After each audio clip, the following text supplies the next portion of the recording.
Zack Snyder is a very popular director, and in the past few days, he released his cut of the Justice League, which is 4 hours long compared to the theatrical cut, which he and Joss Whedon worked on back in 2017, which is 2 hours long. So obviously that allows for a lot of room for improvement or room to make worse. Now, I don't do director rankings often, but I thought this was a special one as this is heavily involved with the director itself and a lot of news. And when I do rankings, I never really include the theatrical cut and the director's cut in a ranking, but come on, this is such a big deal, so I'm going to do it in here. But anyways, before we get into my ranking, please let me know in the comments what your ranking of all of Zack Snyder's movies would be. And just a warning, this may be one of my most controversial rankings I've done because I'm not the biggest Zack Snyder fan, and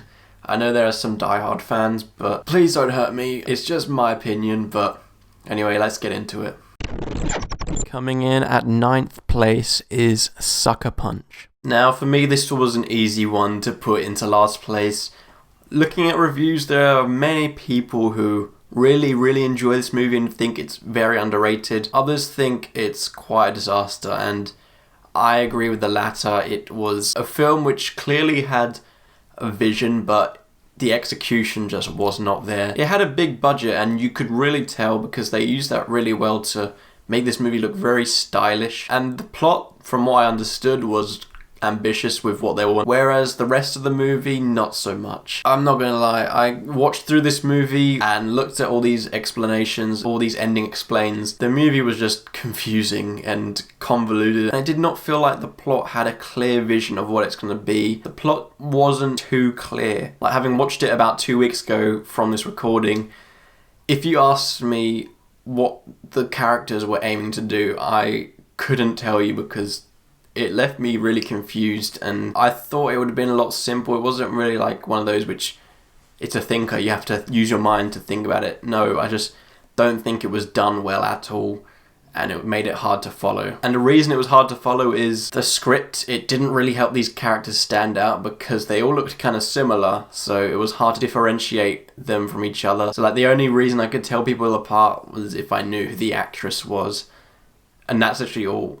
Everything else, I'm like, what did they do in the beginning, and what do I know about them? But in the end, Sucker Punch was just a movie which failed in pretty much every department for me. I did not enjoy it at all. I found it hard to watch, and that's why it was easily in at last place. Coming in at 8th place is the theatrical cut of Justice League. You know, as cool as it was to see all these heroes, these iconic heroes, this iconic superhero team in live action all together on the screen at the same time, this movie is a disaster. You can just look at all the news of the reason why the Snyder Cut was made, and you can realize how bad this movie is, and unfortunately I've never liked it. There's nothing on the positive side I could find with it. An easy comparison to make is the MCU. They spent a couple of years releasing origin movies centered around one hero. You know, they did Iron Man, Captain America, Thor, even a Hulk movie. But the DCEU, trying to play catch up to the MCU's success, they made Man of Steel, they made Suicide Squad, Batman v Superman, and then straight to this. And unfortunately, it was super rushed. And they gloss over people like Cyborg, The Flash, and Aquaman's origins. We later do get an Aquaman-focused origin story, but those stories should have come before this so we could appreciate the characters on screen more. And even for the characters we do know, like Bruce Wayne, they just changed up so much. A good example is Bruce Wayne doesn't care about anyone knowing his secret identity. He goes into this bar and it's pretty much revealed. So stuff like that was really poor. In that attempt to play catch up to the MCU, the film is incredibly rushed. Each scene, you know, we have something with a character in a location, and then the next scene it's different character, different location, and, you know, it's constantly laying stuff for a while until, you know, pretty much the main plot, which didn't feel earned at all. And as for the script, there is no room for growth, as it's embarrassingly bad. The plot on paper is big, you know, it's the end of the world, it's someone conquering Earth, but just Steppenwolf the villain, he doesn't have a clear motivation, and he's so generic and, to be honest, lame that it's hard to find him intimidating or to see him as this powerful villain. Not to mention, the CGI for him is awful, and this is a movie with a huge budget. Also with the CGI, the colour correction from Joss Whedon compared to Zack Snyder is awful. It is technically a Zack Snyder directed movie, but it's majority Joss Whedon, as we've seen if you've seen the Snyder Cut. And we don't even need to talk about that upper lip scene with Superman. You think, oh, it's a huge superhero movie, maybe it has the action going for it. Unfortunately not. A lot of the stuff is jump cuts or, lazy cuts in the action, so it's not as expensive or don't have to do as much rehearsal or CGI, so it didn't even have that going for it, so this was a disastrous movie. As you can see by this list, to no one's surprise, the Snyder Cut is better. But the question is, where will it come up on this list? Coming in at 7th place is 300. Look, I can put my hand up and say this is a very controversial pick because I know many people love this movie. Unfortunately, I do not. I watched it a couple of years ago knowing that many people loved it. I didn't enjoy that much, and in preparation for this video I rewatched it thinking, okay, I didn't have as much knowledge of movies back then, so maybe I can enjoy it more, see the things that I didn't see before, but I still had the same impression. You could have a go at me and saying, oh, you don't know anything about movies, but I just really could not connect with this movie at all. I'll give it to you, Gerard Butler and Michael Fassbender were brilliant in their roles. They're the one who were the driving force for me to feel like we were in this world. And I'm always a big fan of graphic and bloody violence, which is what you'd want from a ruthless movie like this, so thankfully they delivered on that front. But something that really put me off this movie, similar to Justice League, and it's been said about Snyder's movies before, the colours. It feels too dark for me, and I know that you're going to be like, oh, well, obviously it's too dark. It's it's this movie where people are getting slain everywhere, but no, I mean dark as in distracting. It didn't feel realistic. It felt like every scene was behind a green screen, and that made it feel not that real. That combining with some poor CGI at times. In every Zack Snyder movie, you are guaranteed at least one slow motion scene. Here, if you took out those slow motion scenes or at least sped them up, I believe this movie would be about 10 minutes shorter. The overuse of those slow motion scenes have always exhausted me in Zack Snyder's movies because, once you see it, you're like, okay, fair enough. But then he does it again and again, and it's really, really tedious. And I don't necessarily find that it benefits his movies that much, especially this excessive amount. Overall, I know there's going to be complaints and maybe dislikes from this pick, but 300 was quite boring and repetitive. The action scenes, they were cool, but sometimes I felt like we were just watching the same scenes over and over again with minor differences, maybe deleted scenes. I just really did not enjoy this movie to the same heights that other people have. Coming in at 6th place is Legend of the Guardians, The Owls of Ga'Hoole. The controversy of this list continues with this pick. Looking at people's lists, they tend to put this one in last place or second last, including below Justice League, but I actually quite enjoyed it at times. First of all, the animation of the owls and just the world they're in, it was really beautiful. I'm someone who grew up in Australia, and it was nice to see inclusions of some Australian wildlife like the echidna, Tasmanian devil, etc. Maybe that's me being biased towards this movie, but if you've seen this movie, you'll know the story. It's not original. We've seen it many times before. There are many elements which we have seen in movies like Lord of the Rings, the Narnia movies, but I feel like having it being animated and with these owls, even though there are some scenes which might frighten them, it is more directed at children, and I can see why they'd really enjoy it. I'm only 18, I don't have kids, but as a former kid,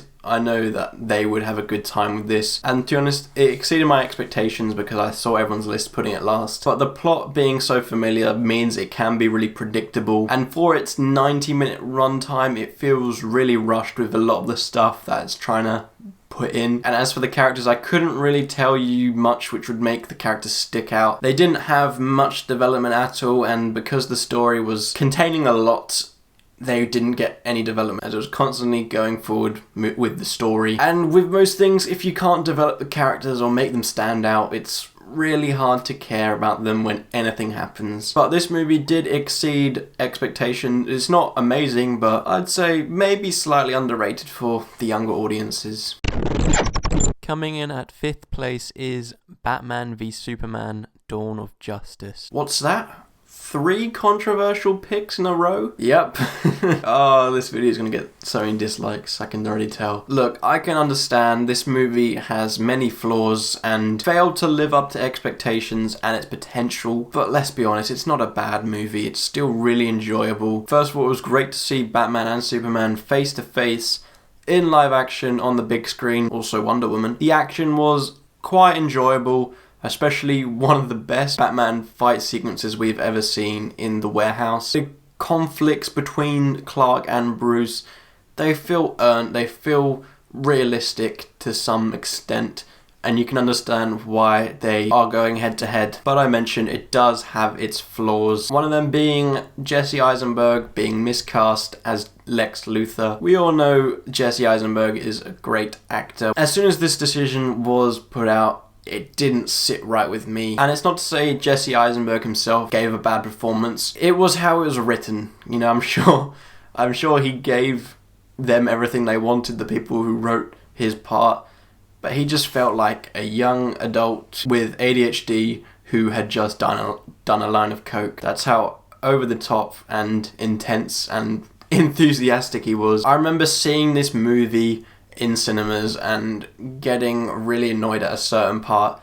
That part being their attempt to set up the Justice League. Now, I mentioned in the Justice League part of this ranking, that was way too rushed, and bringing in these elements about the other Justice League future members into this movie felt so forced, and it really annoyed me. And once I saw that, I actually wasn't that excited for the Justice League movie, which was announced. I thought it was a bad idea and it was way too soon. I was right. But overall with this movie, you know, people would hate it because it didn't live up to its potential. But I know it didn't live up to its potential, but I still quite enjoyed it. Even though compared to some of my other ratings for superhero movies, it's quite average. Coming in at 4th place is Dawn of the Dead. Now, this was a really hard movie to talk about or get up any notes for it because it's fine. You know, I can only imagine back when this was made, obviously it's a remake. Back when this was made, this was probably, you know, absolutely loved for what it introduced. But fast forward into 2021, we've seen so many things like it. World War Z, Zombieland 1 and 2, and me, who is 10 seasons into The Walking Dead. I just feel like nowadays, watching it for the first time like I did, the zombie genre has seen much better stuff. Here, looking back, it feels quite generic, but as I said, I can imagine at the time it was revolutionary. It enhanced this genre. I'm so done with zombies, I think. I need a break. So watching it, that's partially my fault.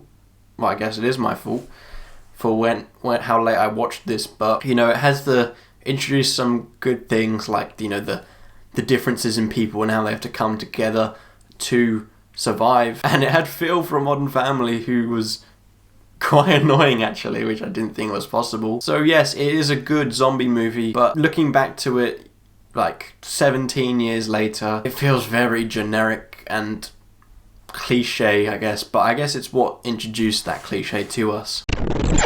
Coming in at 3rd place is Man of Steel. Superman was a character who was in need of a fresh start, and Zack Snyder gave him a good origin story for that. It was modern, refreshing, and it featured a lead who was perfectly cast in Henry Cavill, as well as containing some stunning visuals, especially when Superman was flying. It looked very real, whereas if you look back at the 70s Superman movies, you'll see that the green screen hasn't aged too well. From a cinematic universe point of view, this was the perfect start. I'll have a video on the DCEU in the coming days and we can elaborate on that. As well as the Superman side, the Clark Kent side of him was very interesting. Really entertaining to watch. Sometimes in movies it can drag in those areas. However, at points it does get boring in this movie, and can drag a little bit. I feel like it's a tad bit too long than it should be, and there were a few frustrating things where Superman contradicted himself and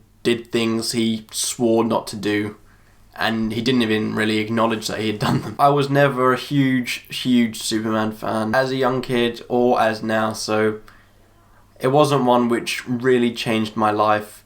It changed my look of the character, one which didn't change my look on superhero films.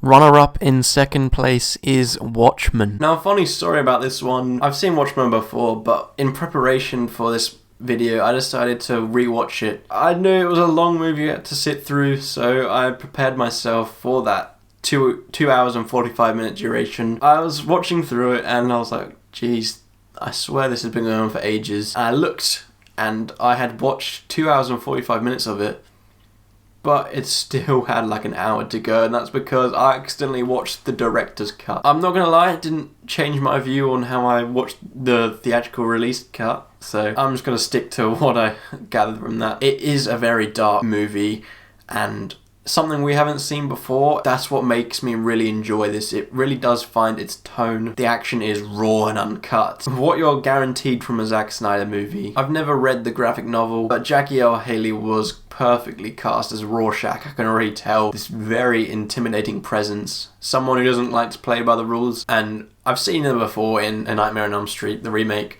and he was great there, and here he was great as well. He just really good at these dark characters. But a casting decision which wasn't good was Malin Akerman. I don't know if I pronounced that right at all. She played Silk Spectre too. It was hard to enjoy her arc when performance was poor. I don't like to abuse the actors or whatever when it comes to their performances, but it was really hard to watch in some scenes. Now, Dr. Manhattan, he was well played, but I found it really difficult with him because the CGI and the look for him was so inconsistent. At times I'm like, wow, this CGI looks really good, especially for 2009. And then the next scene I'm like, God, he sticks out like a sore thumb. And I know that's the point because he's glowing blue, but like you could tell it was CGI. Ozymandias, he was really underwhelming. He didn't feel as important as he should be, and as I'm sure he is in the graphic novel. But for such a lead up, it was a bit underwhelming. That is part of the reason this movie has not got a higher rating from me, is because, you know, there's this big lead up to this climax, and it tends to get really sidetracked with some other side plots which aren't nearly as important. And when it goes down those side plots, it really is hard to remember what the main plot is, and then once it gets back on there, you're like, oh wow, did we really need that stuff before? Even though I had my problems with it and it doesn't actually have that high of a rating, I did somewhat enjoy Watchmen, but not as much as I wish I could. But easily in first place is Zack Snyder's Justice League. This movie improves on everything over the theatrical cut. It is a huge, epic and big movie, which I'm so thankful we got, because now seeing it and realizing there was a huge possibility we wouldn't have got this, it is mind-blowing that this was going to be left on the shelf, so to say. Even though it is kind of the same movie in terms of the overall plot, this movie just has so much more to it and makes every little thing that was included from Zack Snyder's footage in that movie so much better. The dialogue, where points had felt cheesy, because there is so much more development and context, it feels epic. And the same goes for those moments where I said it kind of felt rushed. It rushed through everything, jumping from one place to another. Here, because it's helped out by its 4-hour runtime, it does feel great, and everything has so much detail to make it a much better movie. I mentioned things had been rushed with Cyborg and The Flash. They are fixed here. Cyborg gets so much more development on a personal note, his origins, his relationship with his father, and it just really helped me care about the character, which I initially didn't in the theatrical cut. Maybe not as much backstory, but The Flash also got some much needed development. And he was actually a more enjoyable character. He wasn't this annoying person who was used as comic relief. And as all these characters got some more development, their chemistry felt really good. Steppenwolf was much improved, as he had a clear purpose, he had a motive, and just on a visual side, he looks so much better instead of that awful CGI. Everything just feels so much better here, but the 4-hour runtime can be a bit over the top. Even though it's split up into 6 parts and an epilogue, it still can be quite exhausting to watch through. A movie which, because it is so-called a director's cut, shouldn't necessarily be on this list, but it's too much of a difference to the theatrical cut, and it's so much better that it deserves to be on this list, and it even tops the list. So that was my Zack Snyder ranking. I'm sure the people who don't agree with a lot of my picks have already clicked off the video by now, but let me know what your ranking would be down below. I'm actually really intrigued with this one because I saw so many different rankings and placements of these movies that I don't think there is a perfect ranking for this. I really appreciate if you would like and subscribe. Thank you for watching, and hope to see you in my next video.